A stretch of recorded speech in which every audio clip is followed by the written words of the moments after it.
Kining kaon usagid ni sa paborito kaayo ni Hesus. Tinuod nagsugo siya nga magpuasa ta, pero mao gini iyang paborito ang kaon. Nya gamiton pod niya ang pagkaon nga maoy pasumbingay unsaon pagpuyo sa kinabuhi. So kung kuyog tas Ginoo, pirmi yung naay pagkaon. Sa inyong balay, pirmi ba mong naay pagkaon? Wa mo makautang para ipalit og pagkaon? Wa? Og nakautang gani mo kay inyong ipalit og pagkaon, pasabot dili kuyog ninyo ang Ginoo. Ayun, tingali makautang ipalit og TV, ipalit og unsa pa diha. Pero kung makautang mo tungod kay inyong ipasangil ang pagkaon, pasabot ana dili mo kuyog sa Ginoo.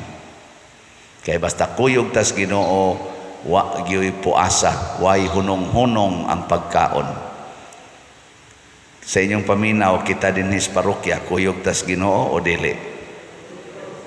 Ang sa may timaan, wa gyud hunong kaon, perting kaon. Bisan gani pag-abot atong pandemic, lockdown man ta dinhi, sige kitag kaon dinhi, way hunong-hunong kaon. Nanghatag pa ta ganing pagkaon nato.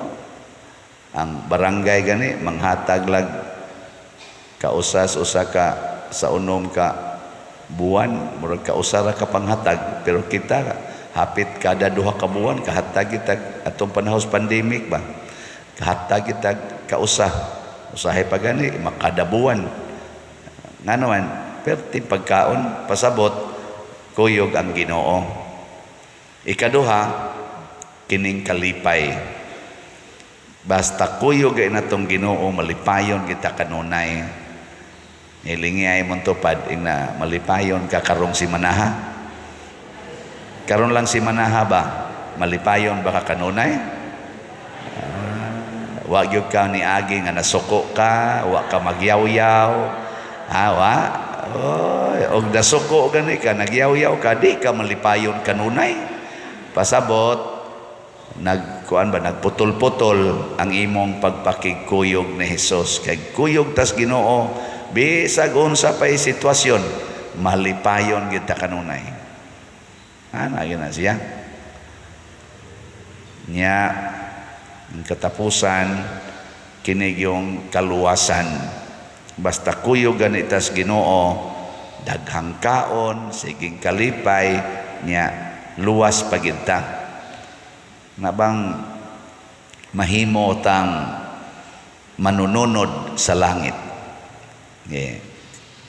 Kaduhang lingi sa imong tupad na siguro na kang maluwas. Nakasiguro na jud ka nga maluwas ka. Moingon gani, away siguro Ginoo lay magbuot. Kana wa gina magsunod sa Ginoo. Kasagaran na tong tubag, mao man dayon na. Ginoo lay magbuot ana. Patay ka diha. Mao na nga importante kaayo ang atong pagpakigsuod sa Ginoo. Tinuod na ay mga challenges, pero ang gusto lang ni Kristo siya, bag-ong bino, ibutang sa bag-ong sudlanan. Paris-parisa ba? Kanang bag-o nga bino, nagrepresent na sa Ginoo, because God is always new. Mo nang kada adlaw ang Ginoo, bag-o gid siya nato. Bag-o ang iyang ihatag, bag-o ang kasinatian. Bisag ka mo mga asawa o bana, karaan naman dyan kayo na inyong mga naong, giluod naman mo na inyong mga naong ganit tingali. Pero butangi Ginoo ang inyong kasing-kasing, di ba inigtanaw ninyo, inigkabuntag sa imong bana, bag-o yun. No? Karabang doon ay bag-ong kainit ba? O gilaay na gani kakaron, gipulaan na ka ng iyang naong, hapit na ka di mo tanaw, pasabot, wa kay Ginoo diri sa imong kasing-kasing. No. Ano man wa man mo tingog dia. Di mo ka-relate. Mao na. Nya mao na siya nga ang Ginoo pirmi gitang malipayon kaya nga atong experience pirmi mambago.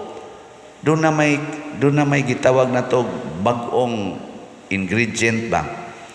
Pero magpabilin gani ita diha sa atong karaan. Kay kaning karaan mao ni siya ang sala, the old wine skin or the old cloth.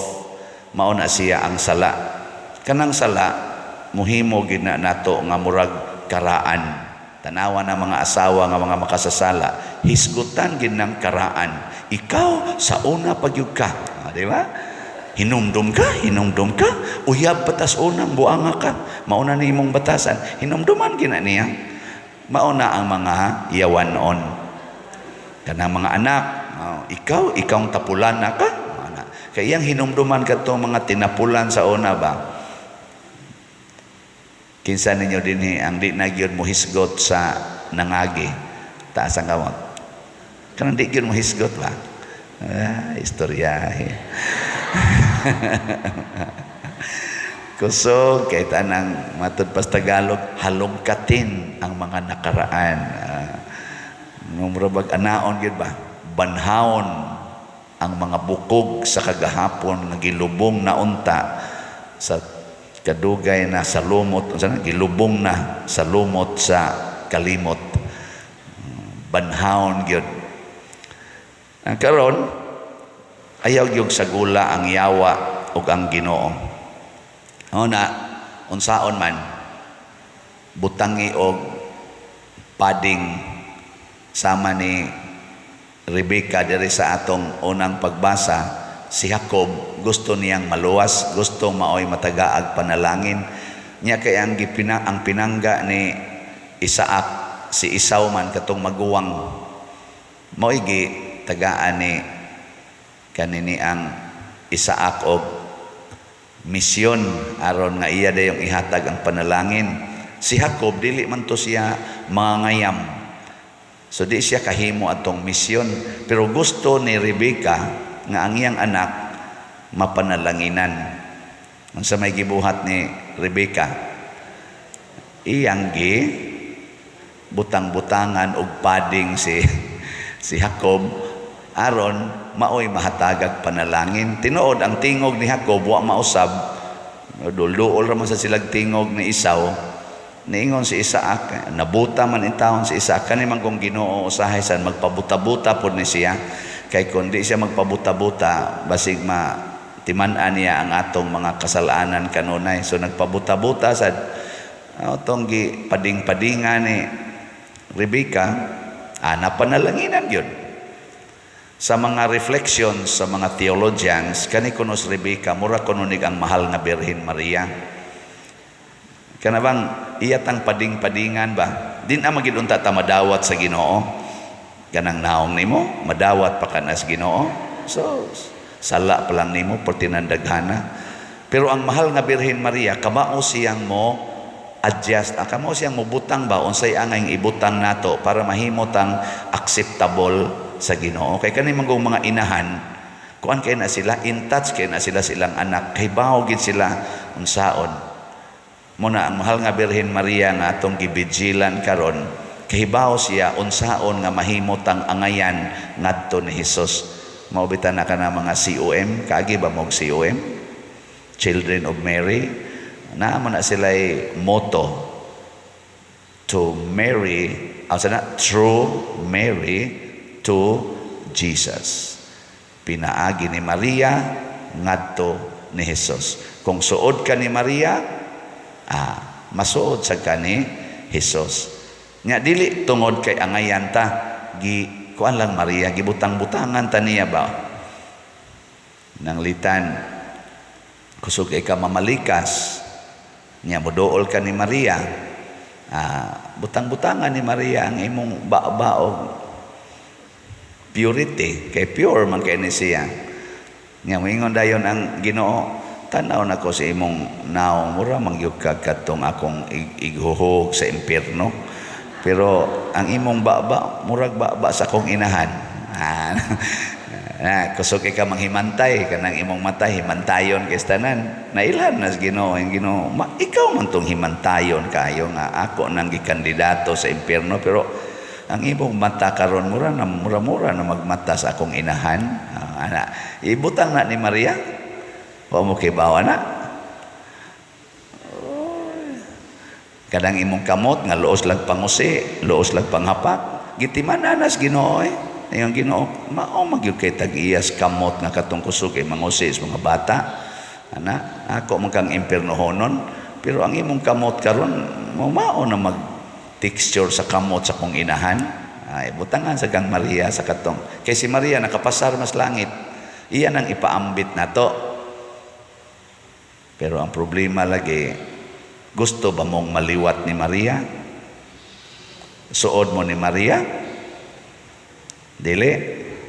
Ala, pag Legion of Mary mo.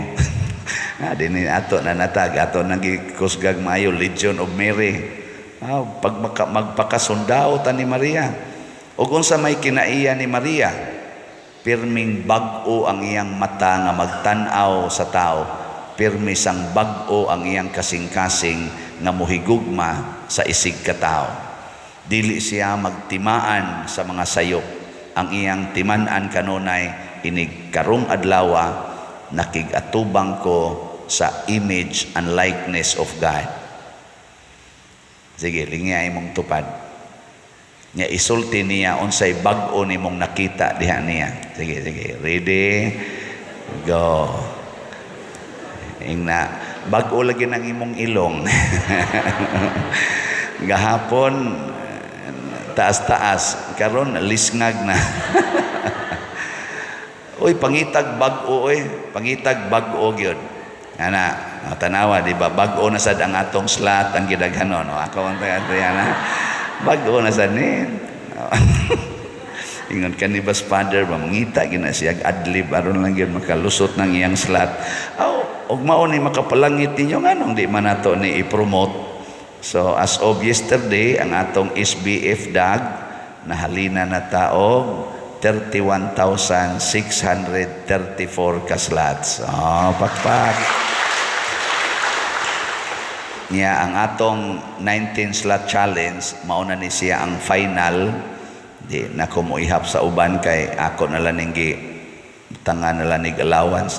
So 225 gyud ang atong 19 slot challenge. So pakpak. Nasa day mga tao no nga ganahan gid i-challenge. Sige, pangutanan na imong tupad, inaganahan ka i-challenge. Na ang uban wa gyud manglingi ay wa gyud mo i-challenge oy. Na uban ganahan kayo i-challenge. Mo na ganang mga asawa i-challenge na lang noon ng bana. Dayog singhag-singhag, magdabog-dabog, yaw-yaw-yaw, aron lang yun am-aman. Di ba? Ngita dito, additional. Na. So, ang importante nga bag-o. Una sa atong tubag sa Salmo, sa atong tubag, dahiga ang Ginoo kay siya maayo. Nganong di man tapulan anang maayo? Kay bawo mo ngano? Kay ang usa ka butang matawag lang nimo maayo basta dili mudaan. Dili mudaan ba? Bisan gani ka na mga karaang simbahan, ingka antik man na pader. Mo na kanang antik pirmi kinang bag-o ang iyang quality. Nganong na antik man na siya? Kay nakasustenir siya sa mga damag sa pagsulay sa nature. Muna nga doon na siya'y quality nga pirming bag-o. Ano bang pirming ligon, nakasustenir ba? Muna mudahig ta, biliban ako. Ana. Pero sige gani ng imong kilay o kakiskis, ana, di na ginabago.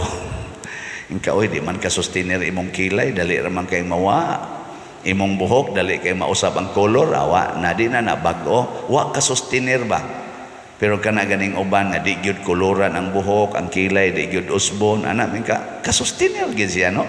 Din man gid na oso ng iyang buhok pero kasustinir gid siya. Pasabot makadaig ka sa iyang strength. Pero kanang dali kayong mada sa mga kalibutanon, inig-uso sa blanda yon, inig-uso sa kanang sana straight nga buhok, straight sa dayon, inig-uso sa buhok nga mugbo sa dayon, ig-usos tagas, sunod-sunod sa uso ba, dili ka bago, dili sad ka matawag og kanini ang ligon, dali nga maanod. Mao na ayaw na gyud pagpaanod-anod, unya ikuyog ang Ginoo kanunay sa imong mga desisyon. Pangutana ba? Sugot ba kang Ginoo nino nga motambong kusmisa nya matuog ko? No? Ay di ba hindi sugot? Na mata na yan ka. No? Sugot ba kang Ginoo nino nga motambong kusmisa di jud ko muhog og kolekta? Ay na ba? Sugot ba kang Ginoo ani nga iniguli na ko sa amo gikan ko sa misa, mga saba lang yapon ko sa akong mga anak, no? Sugot ba kang Ginoo ani nga sige kog simba niya igabot ako sa amo, awayo na ko akong bana kay gikan sa iyang kabit na makani mao ba kani gustos Ginoo?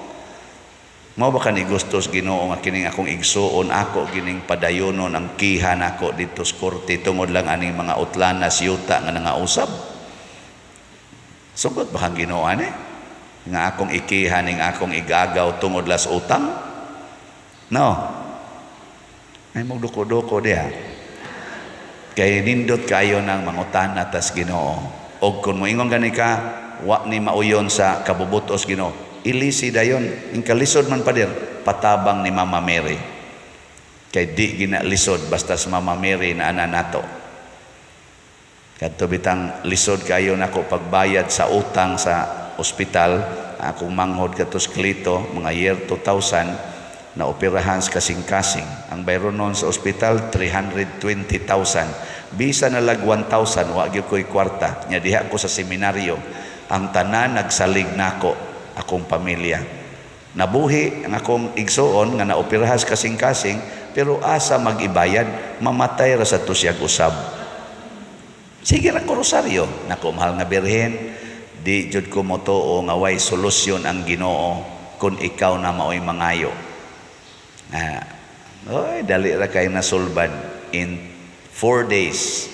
In 4 days nakakuha dayon kog 300 out 270 di ba to? 200 o 300,000 na ada yun ni provide. Sus nindota lagi, dali ara lagi. Ngayon ako, bayranan man bisan tinodong na ingon payable when able, nako bayronon man sige na sa kog pangayo, hilig man jud ko aning pangayo.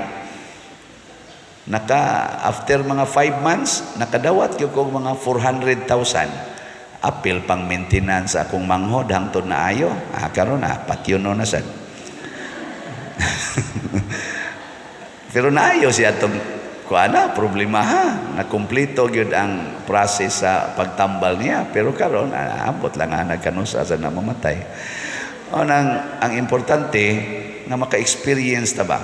Duo lang kas mahal nga Birhen. Dali ra gyud kay istanan, pero ayaw dool niya nga magdaa ka giyawa kay di man gina mosugot ang mahal nga Birhen. Ayaw sagula ang Ginoo ug ang yawa. Kada bang maingon ka mahal nga Birhen tabangi ko pero wa lang mikasal, mosabot ra ang Ginoo mahal nga Birhen nga wa mikasal ning mga Birhen. Ayaw i-combine ang sala ug ang kaning Ginoo. Sobra na sa nang imong gibuhat. Ana ba? Mahal nga Birhen, tabangi in town ko nga dili unta ko magkalisod, nga dili unta ko masakit o kana ganing cancer, pero mag-inom lang ko aning pills kay lisod na jud kaayo daghan na kay mig anak. Yung mahal nga Birhen ayaw ana sikag inom ng pills makanser gyud ka. Nya ako na lang niya bahala nimo ini kamatay. Kay ako'y mudani mo ngadto sa akong anak, aron akong anak mo hukom nimo gasa ka ibutang ako lang tog kihat-kihatan unya, pero makanser gyud ka. Ano? Ano niyo man kong tutukan? Mahal nga birhin, ako musunod yung kus imong simplicity, pero lain sa kay tanawon mahal nga birhin, nga mukalit na ni kawa na ko'y kilay, ako naman kuning gikuanan, ako naman kuning naanad kong badlis, i-maintain lang din ako mahal nga birhin, kay kilay is life man, mahal nga birhin, ikaw, buangon yun ka. Muna, lipay ko na ako yung mga kaila, ikita na mo karon, ang buhok natural na, batian na lagig now. Pero proud kis lang ng paden, naminaw na jud ko nimo, tanawa akong buhok, nako, oh, sus, debate na jud kag naong tanawon. Pero in the eyes of God, nagsidlak-sidlak ang imong kagwapa. Ayaw kabalaka anang manaway nga mga matang yawanon, ang matang Diyos nun mao'y basihi, kay nagsidlak ang imong kagwapa sama ni Maria nga daw ba nagbanag sa kaadlawon, masiga murag adlaw, kalisangan maingog kasundaluhang, hinanay alang sa gubat. Wow, masan mo kibawa to, sige na, manindog na ta.